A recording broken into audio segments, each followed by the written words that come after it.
You're listening to an Airwave Media Podcast.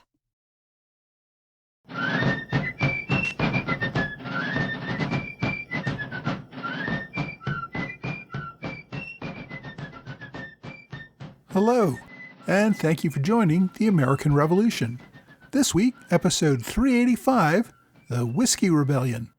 One of the main reasons that the Constitution replaced the Articles of Confederation was to provide a way for the government to raise taxes and pay off its debts from the war.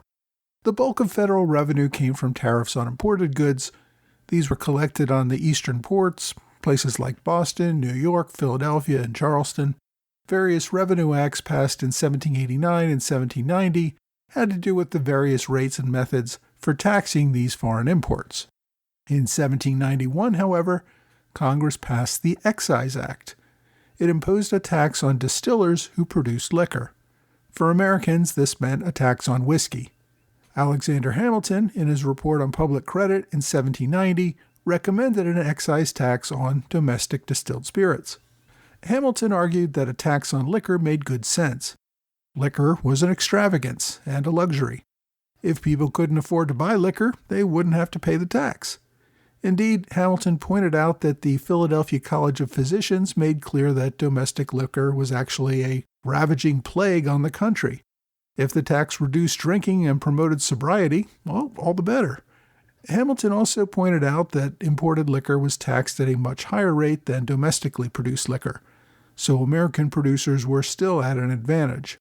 If the government tried to raise all its revenues from foreign imports, it would put itself at risk of problems if world events cut off foreign commerce, or if foreign countries reacted to very high tariffs by raising their own. Excise taxes had been a very common revenue source in Britain on things like liquor and, yes, tea. Many states also had their own excise taxes at this time. A few months later, Congress considered a proposal to create an excise tax that Hamilton had suggested, and Congress rejected it. At the time, Congress was fighting over a host of different issues, including the big one, whether or not to assume state debts. The excise tax proposal got caught up in that fight and kind of got pushed aside. Hamilton and other proponents, however, were confident that they could get the bill passed once they had to deal with assumption and some other issues. In early 1791, they tried again. Opponents argued that the proposal would fall particularly on poor frontier farmers who could least afford it. On the frontier, liquor wasn't a luxury. They used it instead of money. People exchanged bottles of liquor for other items in this cash-strapped society. The tax imposed was up to 25 cents per gallon. This was pretty high even in the East, where the price of whiskey could often be $1 a gallon. In the West, where whiskey often sold for 25 cents a gallon, the tax would be 100% of the price. Even worse, the tax was based on the still's capacity. So if your still was big enough to make, say, 200 gallons a year, you paid the tax based on that, even if you only actually made 50 gallons per year. Requiring farmers to pay a cash tax was also an impossibility. Because the Allegheny Mountains made it impossible to ship grain to markets in the East, the only way to earn cash was to convert those grains to liquor. Those bottles could be shipped far more efficiently than the grain used to produce them. Because many of the stills were on small farms, the only way to enforce the tax would be to have government officials searching private homes, something else that the American people found abhorrent. Opposition came from all the states with large frontier populations, including Georgia, North Carolina, Virginia, and Maryland. But some of the strongest came from Pennsylvania. Despite the opposition, Congress passed the excise bill on March 3, 1791, the last day of the congressional session. President Washington signed the bill into law. And complaints over the taxation of whiskey was nothing new. Also, these complaints weren't limited to federal taxation. State tax laws had also met with resistance for years. The issue was not just the tax, which most people thought was unfair. It was also that agents had the authority to trespass on private land looking for violations. While the new federal law was exceptionally controversial, any excise tax had been the source of contention. In 1786, agents in western Pennsylvania attempted to enforce its own state tax on whiskey. The government sent revenue agent William Graham to Washington County. The community there was united in its opposition to permitting the enforcement of this tax. A mob of men in disguise broke into his house. Graham was armed, but opted not to fire on the mob, believing that if he did, they would almost certainly kill him. The mob disarmed him and destroyed all of his tax document. They forced Graham to curse himself, his commission, and then the government officials who sent him. Next, they shave off half of his head and braided the other half. They put him on his horse and paraded him through the countryside, forcing him to stop at each of the stills that he was supposed to visit as an agent and have a drink there. Graham passively accepted all the abuse, knowing that any response or resistance would likely only make things worse. Eventually, the mob let him go and he fled the region. He never attempted to press any charges or accuse any individuals of a crime. This was only one example of how revenue agents were routinely treated in western Pennsylvania. The result was that few agents were willing to try, and the revenue laws went unenforced. When the federal government passed its first excise tax in 1791, the people of western Pennsylvania held public meetings to organize their response. They posted articles in the Pittsburgh Gazette making clear that any agents attempting to enforce the revenue laws would be treated as public enemies. When an agent named Robert Johnson rode into the area, he was met by a mob of 15 to 20 disguised men who were armed with muskets, rifles, and clubs. They caught him on an isolated road near Pittsburgh. He was stripped naked, had his hair cut off, and covered in tar and feathers. Johnson, who lived in this community, recognized several of the men and filed criminal complaints against them. The federal marshal refused to serve the warrants for fear of his own personal safety. Instead, the sheriff hired a cattle drover named John Connor as a deputy and made him deliver the warrants. The locals captured and whipped Connor, then they tar and feathered him. They also stole his horse and money, leaving him tied to a tree for over 5 hours. That attack also went unprosecuted. Now remember that during this era, professional police forces didn't exist. Sheriffs and marshals depended on the cooperation of the community in bringing criminals to justice. If the community as a whole opposed the prosecution, as in these cases, law enforcement was simply unable to enforce the law. Now, most Americans favored this sort of system. It ensured that laws were supported by the people. Where the people as a whole opposed a law, it would be an act of tyranny to enforce it against the public will. Congress made some changes in the excise tax amendments of 1792, which attempted to mollify the opposition. They reduced the initial tariff rates, but at the same time they also increased the penalty for failing to register a still to $250, more than most Westerners made in a year. Another criticism of the original federal law was that any legal challenges to the tax collection had to be made at the district court in Philadelphia. The cost of traveling to Philadelphia from western Pennsylvania would cost more than the tax itself. Therefore, the people argued there was effectively no due process. After passage of the 1792 tax, the Pennsylvania legislature, which had already voted to have their federal representatives oppose the bill, condemned this passage. In June, about 3 months after Congress passed the bill, the Pennsylvania Assembly passed a resolution calling the tax, quote, subversive of peace, liberty, and the rights of citizens. Some noted that state legislators were being hypocrites and were seeking to just win political points with their rhetoric. These opponents pointed out that the state still had its own excise tax on the books. But given that they were unable to enforce it in the western part of the state, which is where almost all liquor was distilled, the legislature ended up simply repealing their own excise tax. The apparent support of the state government encouraged Westerners to continue their own resistance. They held 2 conventions in Pittsburgh. The first one was convened in September 1791 before the federal bill passed. Representatives from Allegheny, Fayette, Washington, and Westmoreland counties participated, drawing wealthy and highly respected members of the communities. Their primary goal was to address their concerns peacefully and hopefully avoid more violence. The convention passed a resolution arguing that the taxes infringed on their liberty and discriminated against Western settlers. They protested not only the tax, but the unfair methods of collection.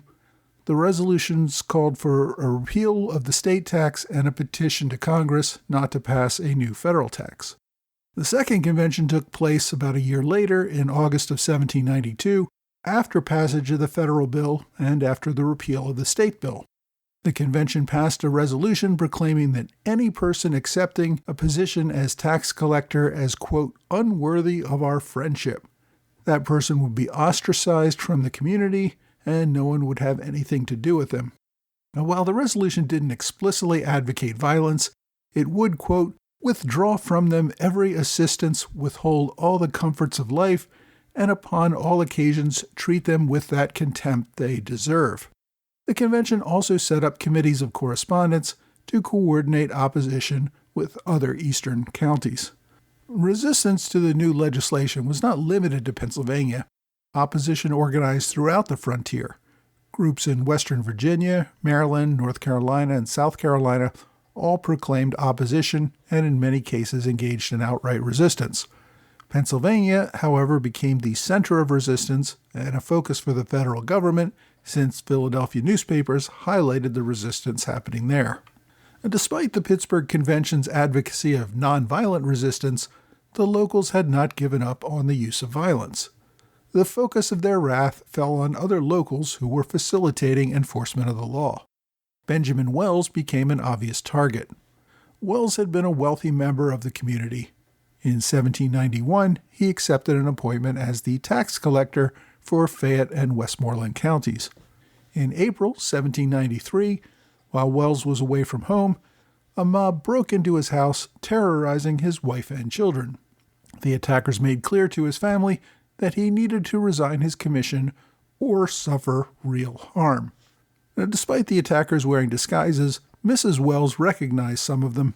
She filed a complaint with the sheriff, but the sheriff was afraid to act. Wells was a tough frontiersman and not one to back down from a fight. It wasn't uncommon with him to have physical confrontations and outright fights with landowners when he was investigating their properties. He held on to his commission and continued in vain efforts to bring the attackers to justice. These efforts led to another attack 6 months later. 6 armed men broke into his home again at 2 a.m. on November 22nd. The men had blackened their faces and wore handkerchiefs as masks. They pointed pistols at Wells's head and told him that he would die right there and then unless he turned over all of his books and papers related to the excise tax. At first, Wells refused, but eventually complied. Before the intruders left, they ordered Wells to publish his resignation from office in the Pittsburgh Gazette, or they would return. They strongly implied that the next visit would be a fatal one for Wells. Wells published his resignation, but secretly just continued on with his duties. He sought to have his son, John Wells, appointed to continue the work, and he also traveled to Philadelphia to provide testimony before the federal district judge regarding the attacks on his home. Protests began to grow. In early 1794, anonymous posts began to appear in the Pittsburgh Gazette, notifying farmers that if they even registered for the tax, their stills would be destroyed. John Neville became one of the primary targets of local wrath in 1794. Now, originally from Virginia, Neville had actually been an old friend of George Washington. The two men had been neighbors in Winchester. Neville had been a part of the Virginia militia that Washington commanded at the Jumonville Massacre way back in 1754. This was one of the events that started the French and Indian War. Neville also fought alongside Colonel Washington during the Braddock Campaign of 1755. Before the Revolution, Neville had been a sheriff and a justice of the peace in Winchester, Virginia. In 1775, Virginia sent Neville, who was a colonel in the militia, to take command of Fort Pitt, which Virginia called Fort Dunmore at the time. Neville built a home near the fort and lived there for about a year before joining the Continental Army. There he served under General Washington at places like Trenton, Germantown, and Monmouth. He was captured in 1780 and became a prisoner of war. After he was released, and just near the end of the war, in 1783, he was a brevet brigadier general. After the war, General Neville settled on his 400-acre plantation just outside of Pittsburgh, in an area now considered part of Pennsylvania.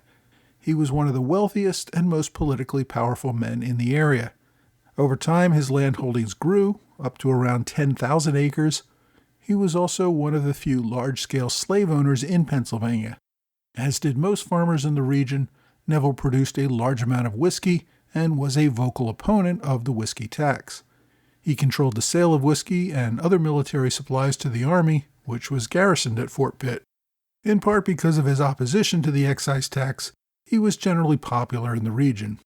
But in 1793, his old friend, President Washington, gave him a commission as the Inspector of Revenue for Western Pennsylvania. His neighbors saw this as a betrayal. Many also believed that he would use his office to destroy smaller distilleries that were his competition and consolidate a monopoly in the whiskey business for Western Pennsylvania. The spark that really ignited what we know as the Whiskey Rebellion came about in July of 1794. A month earlier, Congress had addressed one of the concerns of the opponents, and that was being dragged to federal court in Philadelphia to contest any indictments for violations of the excise law. Congress allowed local state courts to hear the matter, meaning that accused people would not have to make the 300-mile journey to Philadelphia. Neville decided to stick it to some of the farmers in the area who he didn't like. On July 15, 1794, Neville accompanied U.S. Marshal David Lennox to serve summonses on several delinquent distillers. These summonses had been issued before the changes to the law. This meant that they were still in federal court. Because the law was not retroactive, farmers served by these summonses would have to travel to Philadelphia to contest their claims. The following day, around dawn, a group of 50 armed militia on horseback rode toward Neville's home on Bower Hill. One of the men riding that day was William Miller, a small farmer who had been served the day before with a summons to pay a $250 fine for operating an unregistered distillery. After shouting out a warning, Neville fired on the group, killing Miller's nephew, Oliver Miller. This began a firefight that lasted nearly an hour. The militia outnumbered the defenders, but were unwilling to storm the well-fortified house. Neville continued to fire on the attackers, while his wife and her friend reloaded his guns for him. He managed to hit 4 more of the attackers before they finally withdrew. Neville's son, Presley Neville, was in Pittsburgh at the time and tried to call out the Pittsburgh militia to defend Bower Hill. He was, however, unable to get any militia support or even a posse. Neville did find one man, Major Abraham Kirkpatrick. The Marylander was a Continental veteran who served as a commissary officer in Pittsburgh. He was also married to Mrs. Neville's sister. Kirkpatrick managed to get 10 or 11 soldiers who rode out to Bower Hill to defend the plantation. Meanwhile, the numbers of rebel militia continued to grow as news that Neville had killed a man during the fight. The following day, July 17th, more than 600 rebel militia assembled. Some reports say it was as many as 800. They chose Major James McFarland to lead them. McFarland was also an experienced Continental officer and organized the militia into an organized and disciplined fighting force. The militia army marched on Bower Hill that afternoon. General Neville had fled his home, but Major Kirkpatrick and his soldiers remained. Also defending the home were a number of Neville's armed slaves. After reaching Bower Hill, McFarland sent a messenger up to the house under a flag of truce. They demanded that Neville come out and surrender his commission. Kirkpatrick informed the attackers that Neville had left the property, so they then demanded that 6 men be allowed to enter the home and search through Neville's papers, and that the defenders had to come out of the house and ground their arms. Major Kirkpatrick refused. They did, however, agree to let the women leave the home. After the women fled, the battle began in earnest. Several militia members began setting fire to the outbuildings as both sides opened fire on each other. As the fighting raged, Presley approached his father's home along with Marshal Lennox. The sight of the marshal had no impact on the attackers. They simply held both men under guard and continued the fighting. After about an hour, firing from inside the home ceased and a white flag appeared in a window. Major McFarland stepped out from behind a tree to halt the attack when a shot from inside the home hit him in the groin. It was a fatal shot. Firing resumed until the attackers were able to set the main house on fire. Kirkpatrick and his defenders finally surrendered and were taken prisoner. That evening, the rebels looted the house and then burned everything to the ground. The only structures on the property that survived were the slave quarters and another building where the slaves stored their food. The slaves had begged the attackers not to destroy them. This open, brazen attack on a federal official would finally get the federal government to act decisively. Next week, we'll see how the government reacts to all of this.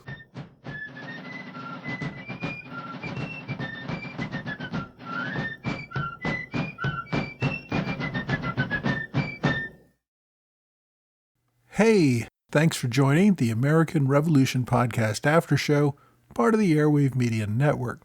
Thanks to my Patreon supporters in the Alexander Hamilton Club, George Davis and Gordon Kemp. Thanks to Robert Morris Circle supporters, Anthony McGinnis and Curtis Johnson. I also want to thank Tim Sweeney, who joined as a standard bearer on Patreon, and to Michael Parvis and Richard Smith, who both upgraded to Privy Council. Everyone who supports this podcast on Patreon at the $10 level or higher receives a special limited edition magnet with a scene from the Revolutionary War. Also thanks to Tom Magner, Michael Volmar, and Chris Rauch for one-time gifts via PayPal or Venmo. A reminder that our next American Revolution Roundtable will take place on Wednesday evening, May 13th, 2026. Anyone is welcome. But if you want to receive a Zoom link, you need to join my mailing list on MailChimp or register as a member on Patreon. That's where I post the notifications with the Zoom links. If you really don't want to do either of those, you can just email me for the link, but I really prefer you be on my mailing list. I only use it for that purpose. This month, we will be joined by 4 experts from various sites around Washington's Crossing. So in this week's episode, we covered the events leading up to the Whiskey Rebellion.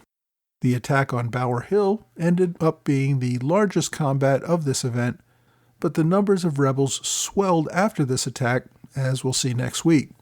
These men did not see the attacks on revenue agents as a form of anarchy or rebellion. They believed they were acting in the American tradition. Remember that protesters in Boston in the colonial era had engaged in similar actions of violence and intimidation against customs agents. If an entire community opposed a law that they deemed unfair, they considered violent tactics of resistance to be a legitimate response. The whiskey tax remained in effect after the rebellion ended. Distillers gave up on the idea of resisting violently and instead turned to hiding their stills and making alcohol at night. We get the term moonshine from the fact that distillers did their work in secret at night by the light of the moon. The tax also remained controversial and a partisan issue. When Democratic Republicans won the White House and a majority in Congress in the election of 1800, they repealed the whiskey tax. In fact, they abolished all internal revenue and terminated all tax collectors. The country relied entirely on import duties. However, it came back a decade later when they needed the money for the War of 1812. One person I left out of this week's story was Herman Husband. I find him interesting because he was one of the instigators at the Battle of Alamance in North Carolina before the Revolutionary War even began.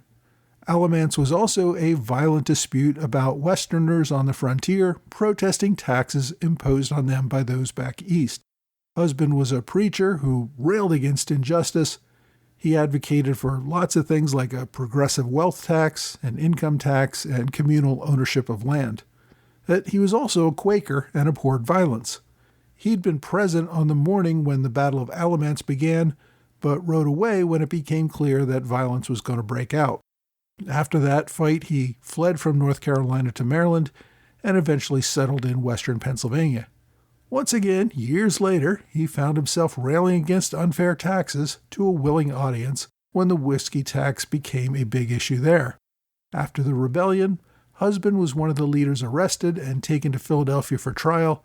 He was tried for sedition, but was acquitted because witnesses reported that he had only ever advocated peaceful resistance. Despite his acquittal, Husband had been held for about 6 months awaiting trial. He was 70 years old when a jury released him. The government just set him free in Philadelphia, forcing the old man to make the 300-mile journey home on foot. He didn't get very far before he fell sick and died. In case you're wondering, the whiskey tax was pretty high compared to the cost of whiskey at the time at 25 cents per gallon. In inflation-adjusted dollars, that would be about $7.50 today. The current federal tax on whiskeys is even higher, though, $13.34 per gallon, although there is a discount for distillers for the first 100,000 gallons produced each year. That rate is only $2.70 per gallon. Many states also impose their own excise tax. Pennsylvania's tax is also about $7.50 a gallon, the same rate after adjusting for inflation that it imposed during the Whiskey Rebellion. So if you buy a 750 milliliter bottle of whiskey in Pennsylvania today, that's about a fifth of a gallon. A little over $4 of that would be excise taxes in combined federal and state taxes, or about 15% of the total cost.